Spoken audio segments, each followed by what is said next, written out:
adik-adik Silom Kids, apa kabar hari ini? Luar biasa, Yesus dahsyat. Yes, yes, yes.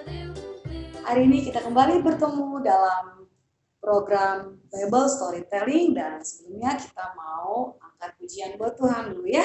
Ya, kita mau menyanyikan lagu Yesus Pokok dan Kita Lancaran. Masih ingat semua? Yuk kita nyanyi sama-sama ya.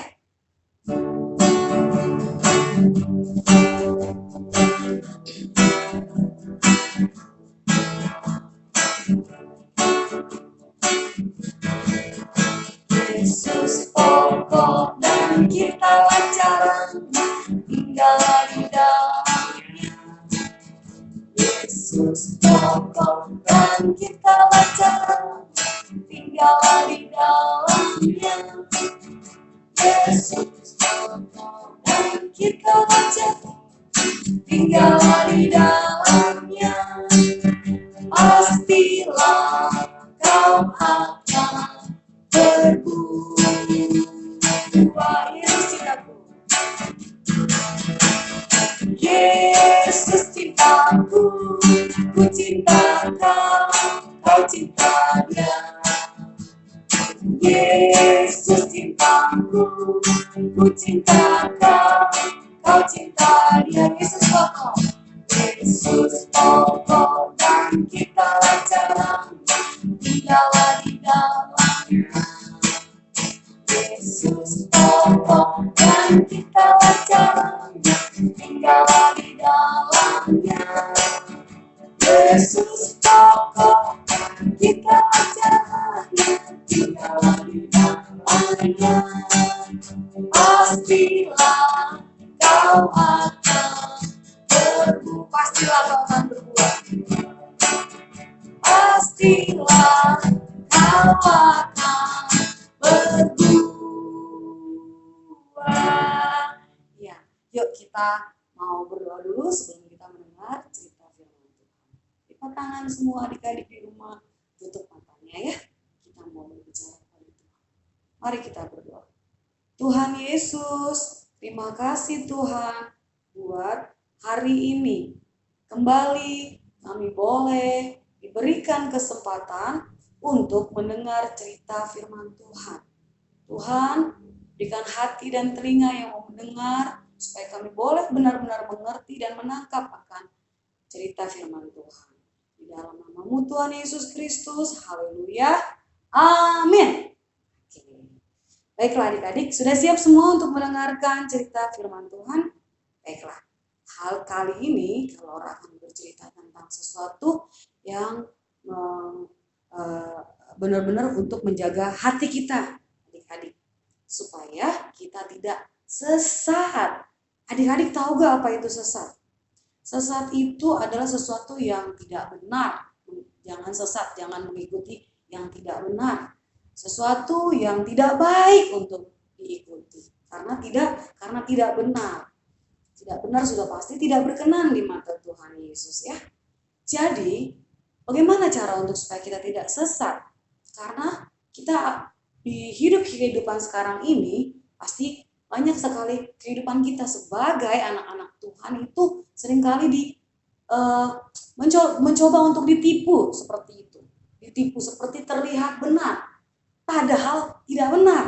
Contohnya kalau Ra kasih tahu ya, misalnya kita mendengar di suara di daerah sana, ayo teman-teman, adik-adik, mungkin kalian dengar di dekat rumah kalian atau mungkin ketika waktu di sekolah ada yang ajak-ajak untuk kalian mau melihat dan menyaksikan kalau ada kesembuhan di sini, yang sakit bisa disembuhkan, yang pilek jadi sembuh, yang batuk jadi hilang batuknya, yang pincang juga bisa jalannya benar. Kayak gitu. Terus kita ikut-ikutan ke sana. Kita nggak tahu sebenarnya siapa orang ini yang bisa menyembuhkan. Ya kan? Dia merasa dirinya bisa, sakti, hebat, lebih dari Tuhan. Ternyata pas kita ikuti ke sana, karena itu tidak benar, itu sesat, kita ikutin, salah. Banyak yang mengikuti bukan berarti itu benar adik-adik. Wah, aku mau ikut karena banyak yang mengikuti. Tapi ketika kita ikuti ke sana, ternyata dia bukan benar-benar sakti. Ternyata dia adalah seorang yang merasa dirinya sakti, Merasa dirinya sakti itu berarti merasa dirinya hebat, suci, dia bisa melakukan banyak hal. Padahal dia menipu, dia sesat, dia tidak melakukan yang Tuhan ajarkan. Seperti itu. Nah, yang kedua contoh yang lain adalah pesulap. Di sini Kalora tidak bilang bahwa pesulap itu adalah seseorang yang penipu atau jahat, tidak. Tapi memang pekerjaan dia adalah mensiasati sesuatu. Seperti misalnya, lihat, ini saya bisa mengubah kertas menjadi uang. Kita tidak lantas langsung bicara percaya seperti itu ya adik-adik ya. Karena sesuatu yang diperbuat sama pesulap ini bukan karena kehebatan dia bisa mengubah yang sesungguhnya. Bukan, tetapi dia memiliki cara atau trik. Caranya untuk, nah, biar mata kita itu tidak terfokus kepada si kertas, tetapi teralih bisa menjadi bukan lihat kertas, tapi si uang itu. Itu hanya trik ya. Kenapa dibilang itu tidak baik juga? Karena banyak sekali pesulap-pesulap pun melakukan atau mengikuti ajaran-ajaran seperti sihir atau roh-roh yang berasal yang bukan berasal dari Tuhan. Nah, kita tahu ya kalau sihir itu atau sesuatu yang tidak baik itu pasti berasal dari bapak segala kejahatan itu loh, bapak segala kebohongan, si iblis. Nah, yang terakhir nih Kak Laura mau kasih contoh. Kasih contoh yang terakhir adalah ketika ada seorang yang merasa seorang tabib, dia bisa menyembuhkan atau memasukkan seorang anak ke dalam botol. Wow, kalau kita pikir-pikir hebat ya, kok bisa ya tabib atau dukun istilah bahasa orang-orang. Dia bisa memasukkan seorang anak kecil ke dalam botol. Buat apa gitu kan? Wow, terkesannya seperti wah hebat, dia mempunyai kekuatan yang luar biasa. Padahal itu juga tidak benar. Itu juga tidak benar. Itu bukan sesuatu yang harus diikuti atau jangan sampai kita mengikuti. Karena itu adalah sesat. Ya. Jadi anak-anak Tuhan, anak-anak sekolah minggu, bagaimana nih kalau caranya supaya hidup kita tidak sesat atau hidup kita tidak mengikuti hal-hal yang salah tadi. Gitu. Satu-satunya cara seperti yang sering diajarkan di sekolah minggu atau diingatkan mama papa di rumah bahwa kita harus senantiasa rajin baca kitab suci atau Alkitab. Dengan kita membaca dengan rajin Alkitab, dengan kita dekat sama Tuhan atau Roh Kudus akan membimbing kita, memberikan pengertian kepada kita bahwa yang ini salah, yang ini benar. Sudah pasti yang benar atau yang salah yang diikutin.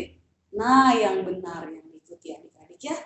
Nah, demikian cerita Bible storytelling pada hari ini. Singkat tapi kalian harus benar-benar tangkap bahwa hidup kita sebagai anak-anak terang, anak-anaknya Tuhan tidak boleh sesat, tidak boleh salah di dalam mengikuti sesuatu, tidak mudah percaya akan sesuatu. Kita hanya percaya hanya satu nama, yaitu Tuhan Yesus Kristus. Oleh sebab itu, apa tadi solusi atau jalan keluar atau bagaimana untuk menghadapi kesesatan itu biar kita nggak tersesat? Membaca firman Tuhan. Rajin, bukan hanya sekali-kali, tapi rajin membaca firman Tuhan. Dan berdoa, kalau adik-adik tidak mengerti dan memahami, minta Roh Kudus memberikan pengertian supaya adik-adik semua mengerti maunya Tuhan. Oke.